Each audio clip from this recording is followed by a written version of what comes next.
Hello. I had a glass of wine before this, so never a good idea to drink alcohol before, standing on a stage or being so hot. I'm here to talk to you about something very techy. I'm here to talk to you about bricks, right? Not blockchain bricks, not digital bricks, bricks. Okay, so what type of bricks are we going to talk about? Okay. Guys? Okay, expensive bricks is what we're going to talk about. So houses across the EU are valued at 24.9 trillion. Now, what's a trillion? The GDP of Russia last year was 1.2 trillion. Apple is at between around 2 trillion capitalization. So all houses in Europe are worth about, around 15 Russias, right? Commercial property, so offices and shopping malls, are 7.5 trillion. They're about 5 Russias. So you can count in Russias. I wouldn't count in Cyprus because we are still in the billions. So when we talk about the real estate market, it's quite big, but it's also quite boring. And at the same time, it consumes 40% of energy. There's 135 billion a year that is generated from providing fiber to the home. Fiber, this is not mobile telephony, right? The boring fiber, the cable that brings your internet at home. And then you have another 105 billion of insurance premiums that are being paid every year in Europe alone for people to insure their homes. So it's a huge market, but it's still done in a very traditional way. Now, what's the problem? And apologies for the writing, but there is this parable in Buddhism, right, where they ask different people who are blindfolded about what is God. And each one of them has a blindfold and touches an elephant. And they each perceive the elephant in a different way. So somebody's touching the leg, and they say that the elephant is a tree.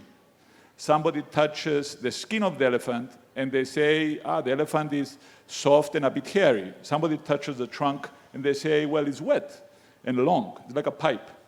So how we perceive real estate from the different avenue that somebody explores it, if you think about it, if you're a cable company, you just want to know where the house is, if it has a road, and whether you can put your fiber into the building. That's what you care about. If you're an insurance company, all you want to know is, how big is this thing that I'm going to insure? What's the cost I'm going to insure it for? And then what are the risks associated with it? Will it flood? Do you have earthquakes? Are there fires taking place, happening nearby? I mean, what are the issues there? And then if you're at the bank, you couldn't care less about what's happening. All you want to know is, what's the value if the person defaults on their loan, that I'm going to take it and sell it? So, like the elephant, everybody's approaching real estate in the industries that we discussed from a totally different angle. And that creates data quality issues. So, what's the way? The way is that green thing over there, which is collecting the data that the government has, connecting it with GIS systems right at the bottom. So GIS is geocoding it, knowing exactly where it is. And this way, creating the digital twin, a digital copy of every property that there is around. So effectively what you do, you gather all the information that has to do with a specific house or a specific building, and you simply say, okay, in this location, there is a house, this is the square meters, this is the age of the building, this is the condition, and then you layer on top the geology, the flood risk, the earthquakes, and everything else. Easy peasy, lemon squeezy. Once you've done that, then what you can do is allow the telecoms companies to connect to the digital ID, so they know what it is, where it is. You can allow the energy companies to connect to it, to be able to know, and for buyers to buy from different suppliers of electricity or gas or whatever it is that you're buying using the digital ID. And then insurance companies can do two things. Not only can they estimate the risk of something going wrong with that apartment block, for example, but since they know what it is and how big it is and the age, they can also estimate the replacement cost, so the cost to rebuild it, which means they can provide you with an insurance quote live, right? So what do we do? By creating the digital twin, it allows products and services to be tailored to that specific property. What that means is that you can buy that product or service online, and then you can manage everything through your wallet, let's say. Now, can it be done? The answer is yes. I will not bore you with this slide because it's totally boring. I just wanted to put this date here. So from the 16th of July, it's enshrined in law that all governments in the EU need to make public the data that they have available for everything, right? So what you have seen across Europe, and I can send you this, is different countries are in different stages. Basically, each government department across the EU is creating APIs, open data sources, for companies and individuals to go and access their datasets, right? So you have, from the water board, you have data about how much water is being consumed, where are the rivers, flood risk of the rivers. Geological departments are releasing geological maps. Those types of things, right? Energy consumption. Everything has to do with that. So the market is beginning to get flooded with data. So what have we done? Or rather, what are we trying to do? So what we've done is, basically, we've downloaded the land registry of Cyprus, right? But basically, our IT guy who is here, actually, IT guy makes it sound, he's a lot smarter than I am, so I shouldn't compliment that. He's a bit scary. So he got bored with the land registry's API, so he downloaded the land registry in its entirety. So what we've done is, we've mapped 97,000 transactions, everything that has sold in Cyprus from the 1st of January 16 until now. So that's the blue stuff over there. And then we built a web crawler that goes on the websites of all the banks and everything that is in the foreclosure process. And so that's about 5,000 to 6,000 properties across these institutions. So the web crawler goes on their websites every night, finds the property, downloads everything, pings the land registry, and then maps it again. That's the stuff in pink over there. And then because, again, we just don't want to know which one it is, we want to create the digital profile of the entire asset. We download the descriptions, we download the photographs, we download everything. So this thing that you have here allows us to measure demand and supply in a specific area, because we can measure how many properties have sold, what type they are, the square meters, and everything else. It allows us to know the supply. So, okay, how many properties does Bank of Cyprus have on the market in Limassol that are fields, that are residential, that are within building density of 17%? And how long have they had them on the market for? And how much did they sell it for? Because if I take the pink and the pink sells, I have access to the land registry. So I can cross-reference and say, well, that property over there was sitting on the market for 9 months, and they sold it at a 13% discount, right? So I can get that level of transparency. So that, in turn, allows us, and we have done it already, to build an AVM, an automated valuation model, for Cyprus. So you can click on your property, you find it, you click on it, and then it throws out a number. And because I'm not smart enough to know anything about this thing, we hired smart people. So we went to the University of Cambridge. They have an AVM expert who is Dutch. He built it for us. So this is what we do. And the idea here is what? It gives you the depth and the speed of the market, and then where banks to leverage it, then what they can do is use this to manage risk internally, right? Because imagine if over here you also had a couple of, well, if your Bank of Cyprus would be green, right? Where you gave loans, right? And somebody else comes and says, well, I want a loan. And you're like, well, hold on a minute, mate. You know, I have 2 loans here. This is for sale. This sold. So I'm not really sure I want to be in that specific geography. This is Ayanaba Harbor, by the way. I was here on the weekend eating very nice fish here at the Vassos. Anyway, so they can manage risk at the minuscule level, but then also they can value their assets overnight, right? Because banks, and the numbers here in Cyprus are small, so Hellenic Bank, who is our sponsor over here, they've got 60,000 loans. Of the 60,000 loans, 40, roughly, are land and residential buildings.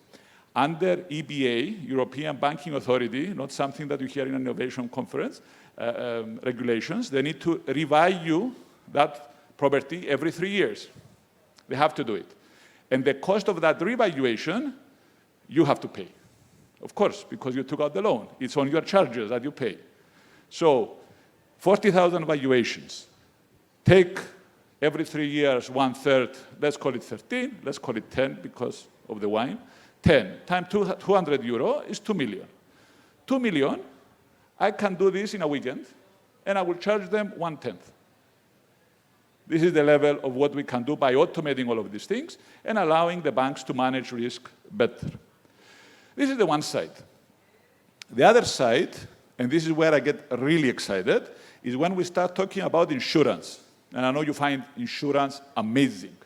So here again we are actually here in this square, and this over here is the risk of flooding every 100 years in Limassol. I know this is not the weather for it, but this is how it is. And actually, if you walk over there, you can see where the river is passing, and every 100 years what it floods. So if you think about it, why is the guy or girl who is sitting over here paying the same risk premium for their building insurance as the person who is sitting here?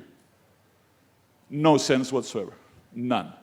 Similarly, over here, we have earthquakes. The earthquakes that actually took place on Saturday when I made these valuations, right? So you have micro earthquakes taking place, right? And this is live data from the geology department. So you see where the earthquakes are taking place, right? And actually, you have micro cracks and stuff like that. But this isn't enough. We want to go further. We want to go super crazy. So what have we done? This is a case study. We're working on this right now. This is here in Nicosia. So whoever knows Nicosia, these are the Apoel, who's not doing very great this year. These are their training ground. On these colorful plots of land, you have 388 properties, houses, and apartments. The model can value them, I think it took like 1.5 seconds to value the whole lot, 58 million replacement cost.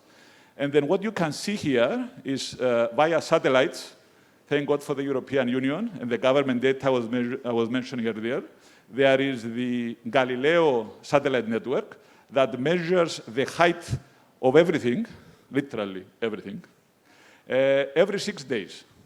So here, if you see on the left, it's in millimeters how much each building has moved over the last 2 years. Right? And it takes every 5 meters. So from here is one hit, it's another hit over there, and another one, well, a bit over there. Right? So what it tells us here is that the building in green has only moved between 0 and 5 millimeters, right? 5 millimeters, about half of your little finger. Whilst this building here in red, something happened. We don't know what, and it jumped by a whole 1 centimeter in 1 year, and then something happened again, and it jumped by another centimeter. Something is going wrong here in that specific building. We don't know what. It could be that the guy next door is digging, right? And the whole building is sort of tilting in one way, right? So it's beginning to crack. It could be that it was bad construction to start off with. We don't know what, but this is what this tells us. The same way we have this, and this is the cool one. These are trees. Amazing trees, right? So this is a normal aerial photography. This is using a specific type of camera that allows you to distinguish between the tree and the building. And this is AI that improves the foliage so that the type of leaves that are on it basically populates the leaves that are on it. And from this, we can understand, obviously, how many trees there are, but what type of trees are they? Are they trees that if they catch fire, they burn quickly and they will give the fire to the next one and the next one, and the house will burn down? Or are they trees, lefkes, we call them in Greek, that usually you find them along riverbeds, which are very hard to burn, which means that actually if you have a lot of those types of trees around, it won't matter that much when it comes to fire insurance. Now, what do we do?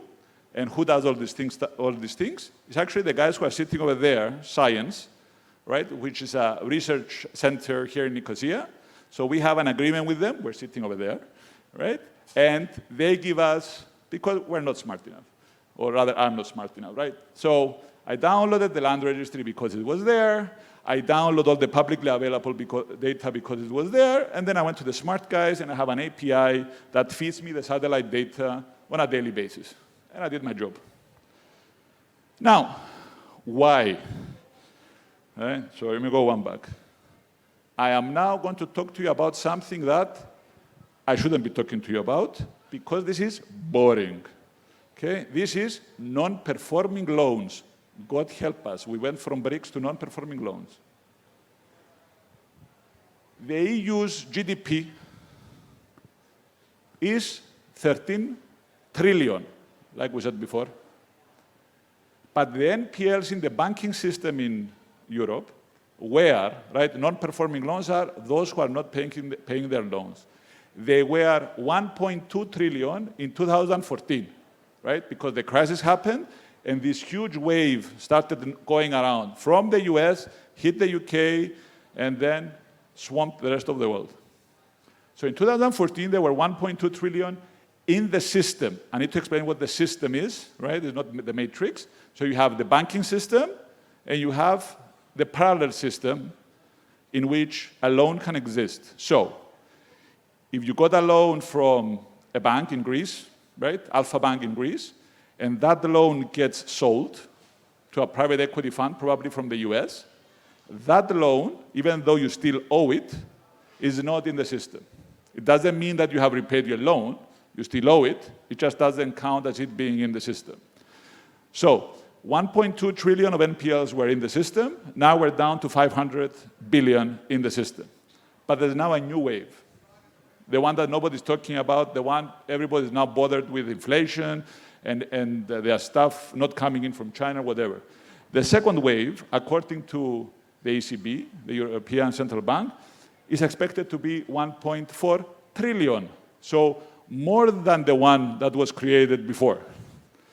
But we still have the half in the system, and we still have the other half that is out of the system, but is not solved yet, right? But how does this work? How do non-performing loans work? And sorry for talking about this thing, but I find this fascinating, probably because I spent the last 8 years of my life doing them. So you have the bank tries to restructure the loans, they fail, because banks don't know how to do it, right? And then they sell them to an investor. They sell them the loan. And that investor has the ability to clean the loan. This is not money laundering, this is cleaning the loan. So they have better terms, they're able to negotiate with you, they can write off more of the loan, they can take the asset in, whatever. But then what do? These guys buy wholesale and they sell retail. This is how they make their margin, right? So they buy wholesale from the bank, clean it, and then they sell you the house or the land to build the home on with a loan from the bank, right? So the loans come out of the system, get cleaned, and then they go back into the system.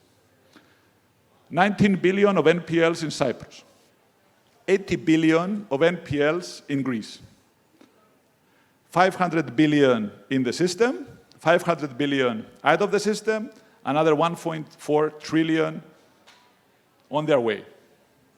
So what do you have? A shift of wealth from the banks out, and from out coming back in. So what do you build? Very simple. You build the digital identity of all the buildings that facilitates transparency for everyone to know what they are buying and for how much. It gives you the ability to compare across multiple service providers. And at the same time, so that's your B2C model, and then at the same time, you allow banks and insurance companies to manage the risk more.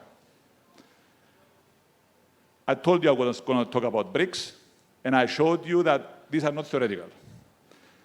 The land registry is here. Hopefully, we'll go live next week with the AVM. The science guys are there. They have actually an amazing tool over there that I was just playing around with. So all of this is real, is available for everyone. And once we unleash the power of these digital twins across Eastern Europe and then beyond, we can bring more transparency and make the whole system more efficient for everyone. Thank you. Mr. Pavlos, you blew my mind away. When your guy told me, I told him, what do you guys do there? And he says, prop tech. I'm like, oh, prop tech, that's a funky word. Property, technology. I had no idea this is what prop tech is. There's so much going on, and I'm sure the questions are going to start flooding in from the, oh, you put your hand up, just like at school. We don't do that anymore, honey. We use slido.com, and then you use Reflect. I'm joking. I will come to you.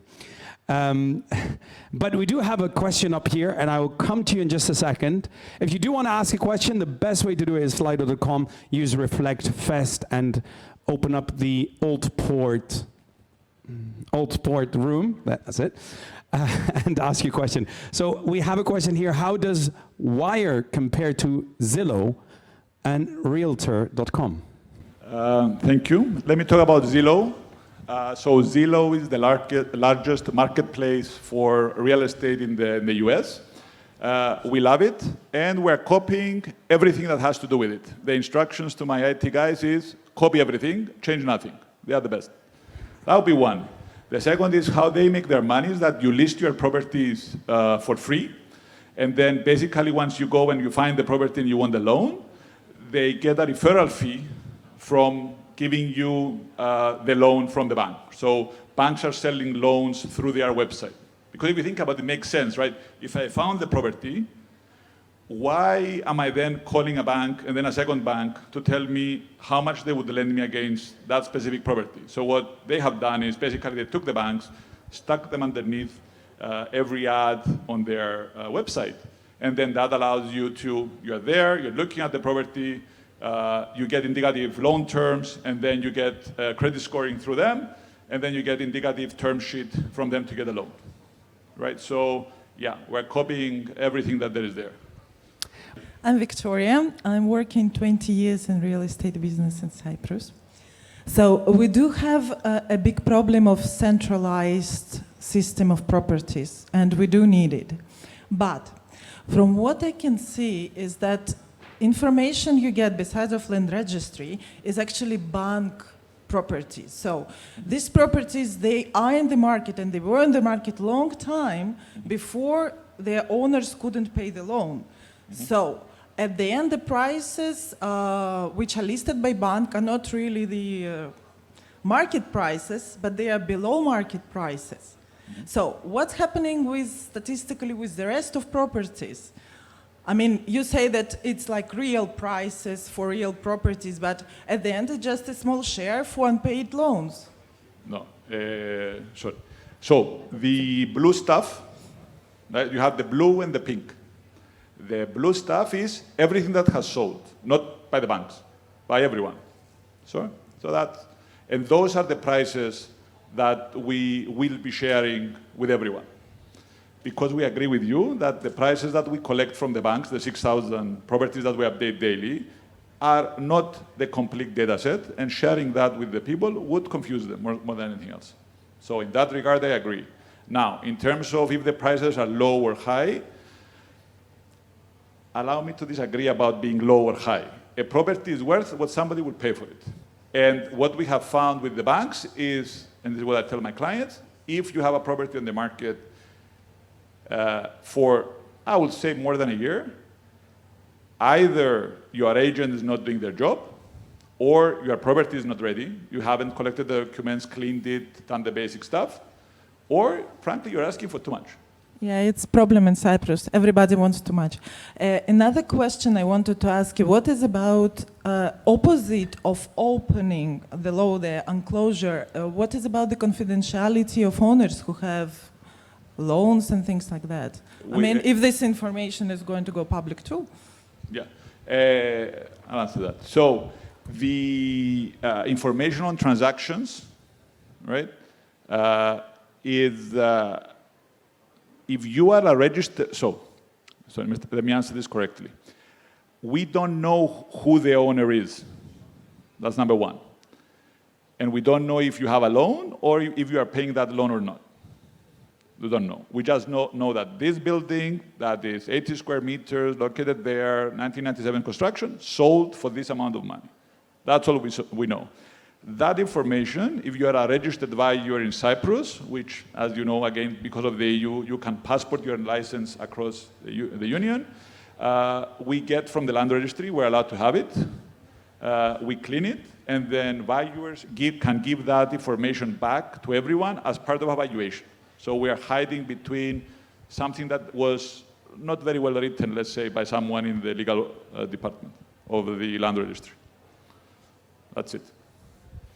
And the whole idea here, is, if you like, the pricing is one thing, and that's where everybody gets excited. But actually, if you build the building, right?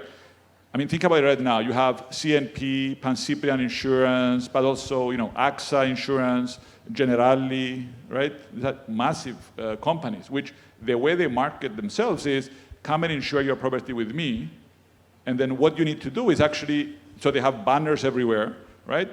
So you have to click on their website, and then maybe you provide some basic information, but they can't give you a quote in real time, right? They need to know more about where you are, the property itself, before they can give you a quote.